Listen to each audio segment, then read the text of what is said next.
Tyler, you guys are still able to make the playoffs. You got to win. You got to have some help from the Bears. But still, I mean, the season and postseason hopes are alive. What's been the message this week with you guys? I think the biggest message is just making sure that we can control what we can control. Obviously, it's disappointing that we had everything in our grasp and then we lost. So now it's kind of like last year. We got to depend on another team to be able to win. But none of it matters if we don't take care of business. Right. So we just got to be able to take the approach of this is really the only game that we have until further notice. So we got to be able to just do the work. Biggest thing is just finish. That's mainly what everybody's preaching in there. Oh, man, I just want to ask about life, man. Married now, you got the realty going. How's this life treating you? And football, of course, but I just want to know about how everything else is going. No, I mean, it's going great, man. Blessed to be in year 9, blessed to be, with the Seattle Seahawks still. This was the first year I got a chance for my team, realty team, to sponsor the Seattle Seahawks, so that's been a great just a great moment and experience just to be able to do that and to be a part of that.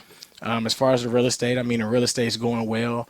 I think for me, one of the best things that I'm kind of learning is that I'm glad that I got into something that I want to do when I'm done playing. Right. Being able to get it started now rather than waiting until I'm done and then, figuring it all out. And throughout the years, people kind of forget about you because new people come.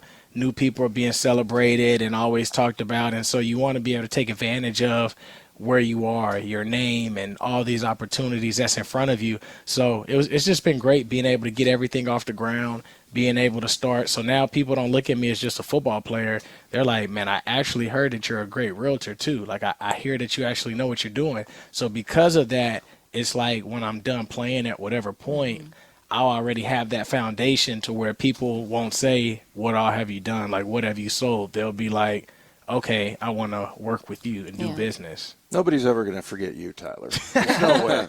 But, you're right. Like Steve Rabel, who calls the games, Rabes, he actually played for the Seahawks. Did you know that? Yeah. A lot of people don't because he was the anchor here for like 40 years and everything. But, yeah, that's good. Hey, we were just talking about Geno, and I just thought he had such a great game and how good he is playing, especially moving around the pocket and kind of throwing off balance every once in a while. Talk about his game and kind of your relationship with Geno off the field. Yeah, well, I mean, Geno did a great job coming back from his injury, just fighting to do whatever he could to come back in tip-top shape and still to be able to help us get to the playoffs. The way that you see him move around the pocket, I mean, it's really big because we're playing against guys who are really, really good on the D-line. And that's almost been this entire season, right? So he's been having to find different ways to maneuver, to still get his eyes to look downfield and not to panic. And I think when you watch him play and you watch the decisions that he makes, he does a great job staying poised, not being able to panic, even if it's in a crucial situation or, a guy is just running after him. He's still being able to pick and choose, when do I use my feet? When do I choose to allow my feet to allow me to create more time so I can still make that throw? He's taking some crazy shots too and still being able to complete those passes. So it speaks a lot about his toughness, and it speaks a lot about just how much he cares and how much he also trusts us, because he is throwing the ball in some real difficult windows, trusting that us as receivers or tight ends or even backs are going to be able to make those catches and come down with it. You guys have a really interesting conundrum with the offense because you have a lot of talent, and you know that. You guys have familiarity with each other and chemistry, and you know that. Shane Waldron, it's solid, right? It's like everything on paper is just fine. And sometimes you guys look amazing, like against Dallas. I know it wasn't a win, but you guys were phenomenal. And you've had a couple other games like that. I mean, heck, we were talking about against the Steelers, like Dave mentioned, like you guys were great. And then sometimes it just feels like it doesn't get going. Do you feel that as a player when you're out there? Do you feel like if the run isn't going, I feel like guys are playing me like closer? Like, how does it feel? I mean, yeah, it's different. It's really just a part of the game. Sometimes things go great. Sometimes it doesn't. Sometimes teams switch up what you see on film and they play the total opposite, of what you think they're going to play. Sometimes they try to take guys out, and they rarely show that they try to take guys out But for us, it's really just trying to get in rhythm and get in sync. And sometimes it's hard to do that if we as an offense don't stay on the field. It makes it a little bit more difficult for us to figure out what are they doing on third down if we go 3 and out. Yeah. There was only one third down that we can look at. And then if we go a second time and it's 3 and out, we only got 2 third downs to look at. So you're still kind of playing this guessing game of, are they going to like call a Rolodex of coverages, or are they just going to be able to call this same coverage every third down?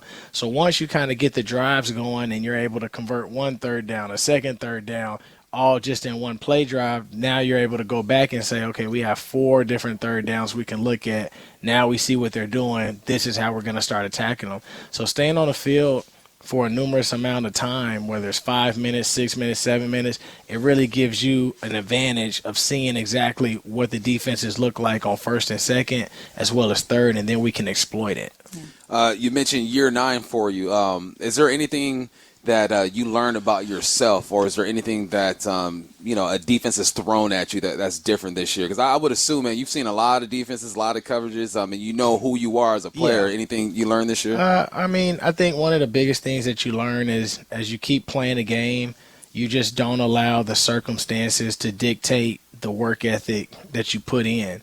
And the thing I like about football is that it's such a business as well as a fun sport that we play, that you got to learn how to still be able to focus on your assignment and to be able to put your best foot forward, because this is your job at the end of the day.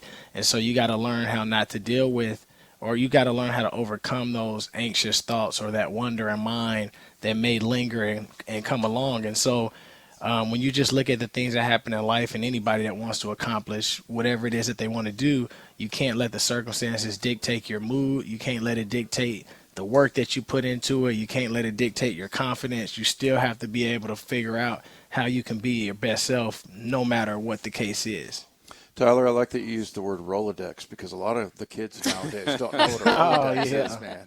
I saw someone the other day question whether phone booths ever existed. Yeah, I was. Did you see that? Chuck Knox used to say, you remember phone booths, right? Chuck Knox used to say, he's phone booth tough. And people, you say it now, and they're like, what the hell's a phone booth? Yeah, I was looking at, like, on your knee, you got that scrape there.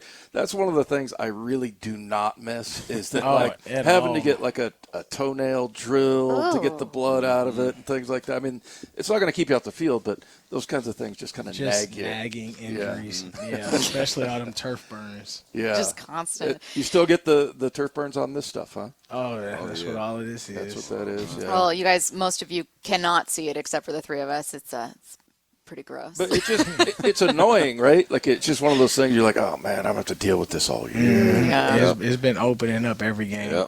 Well, eventually you'll get some time to relax, but let's hope it's later than it seems right now, right? Yes. All right. He is Tyler Lockett, kind enough to join us after practice. Thanks so much, Tyler. Thanks, No Tyler. problem.